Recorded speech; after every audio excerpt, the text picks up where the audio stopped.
The Fukushima disaster was a nuclear disaster at the Fukushima 1 nuclear power plant in Japan that began on March 11, 2011.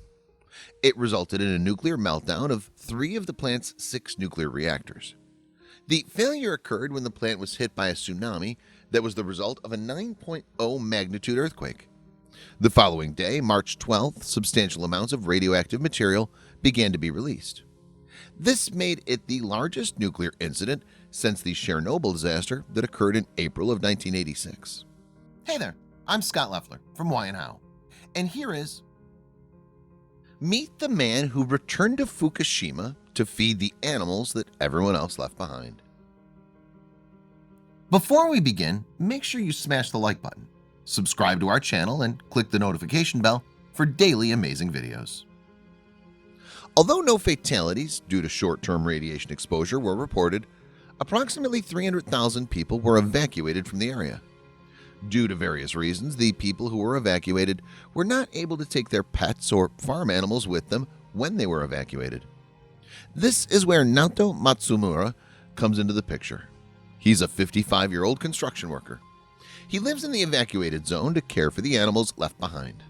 Why would he do that, you might ask? Because they needed him. Every day he's there, he's risking his own health and safety to care for the many animals that were abandoned when the area was evacuated.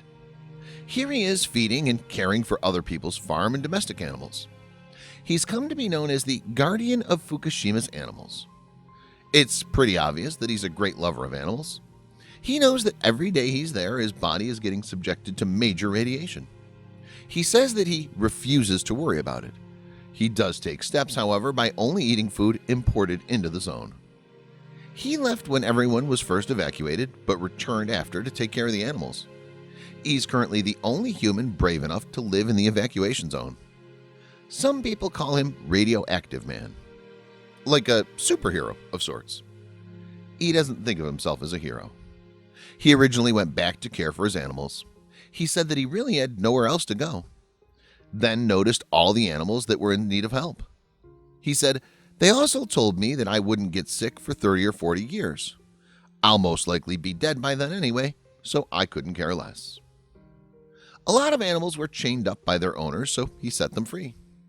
The government has forbidden him from staying, yet he remains. This is a really interesting video about Naoto and the disaster. You can tell he has a great sense of humor. Naoto's now been in the evacuation zone for about 4 years and has no plans to leave. If you're wondering where he gets the money to pay for all the food for the animals, the answer's pretty great. All the money comes from donations from supporters of his cause.